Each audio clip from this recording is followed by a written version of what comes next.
Hello friends, मैं हूं doctor Salman Naseer. आज हम एक ऐसे डायग्नोस्टिक टूल के बारे में बात करने जा रहे हैं जो रेस्पिरेटरी प्रैक्टिस का बैकबोन बन चुका है। जी हाँ, जिसको कहते हैं स्पायरोमेट्री।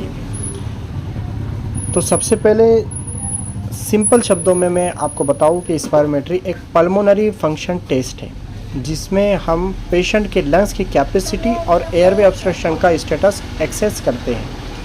ये टेस्ट एक स्पायरोमीटर नाम के डिवाइस से किया जाता है जिसमें पेशेंट को डीप ब्रीथ लेकर मैक्सिमम फोर्स के साथ सांस बाहर छोड़नी होती है। इस टेस्ट से जो न्यूमेरिकल वैल्यूज़ मिलती है वो हमें बताती हैं कि FEV1 यानी कि कितनी हवा लंग से निकाल पा रही है। दूसरी चीज़ FVC यानी कितनी टोटल हवा पेशेंट एक्सॉल कर रहा है। और थर्ड चीज़ में FEV1 और FVC का जो रेशो है जो हमें ऑब्स्ट्रक्टिव और रिस्ट्रिक्टिव लंग डिजीज़ के बीच डिफ्रेंशिएट करने में मदद करता है। जी हाँ दोस्तों, मैं आपको इस पेशेंट के बारे में बताऊं कि एक COPD पेशेंट में जनरली FEV1 सिग्निफिकेंटली रिड्यूस होती है और FEV1 और FVC रेशो 70% से कम चला जाता है।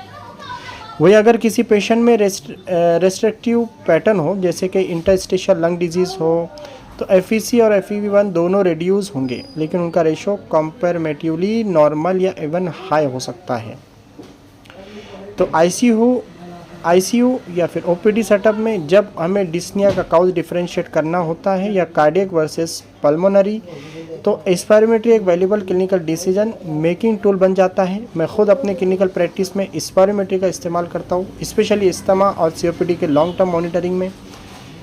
तो दोस्तों, एक चीज़ मैं आपको ख़ास बता दूं कि टेस्ट से पहले पेशेंट का प्रॉपर इंस्ट्रक्शन देना ज़रूरी होता है। कोई रिसेंट इन्फेक्शन, हैवी मील, टाइट क्लॉथ्स या ब्रोंकोडायलेटर यूसेज की हिस्ट्री लेना चाहिए, वरना रिजल्ट्स फॉल्सली अल्टर्ड आ सकते हैं। तो दोस्तों, स्पायरोमेट्री सिर्फ एक टेस्ट नहीं, एक क्लिनिकल डिसीजन मेकिंग एक स्ट्रॉन्ग टूल है जो सही हैंड्स में हो तो डायग्नोसिस और मैनेजमेंट दोनों को स्ट्रीमलाइन कर देता है। अगर आप भी प्रैक्टिस में इस टूल का इस्तेमाल करते हैं या करने वाले हैं तो स्पायरोमेट्री को सिर्फ एक मशीन समझने के बजाय एक क्लिनिकल वीपन के रूप में देखें। मैं हूँ डॉक्टर सलमान नसीर। मिलते हैं एक अगले इन्फॉर्मेटिव वीडियो में। तब तक के लिए अपनी सांस, अपनी सेहत का खूब ख्याल रखें।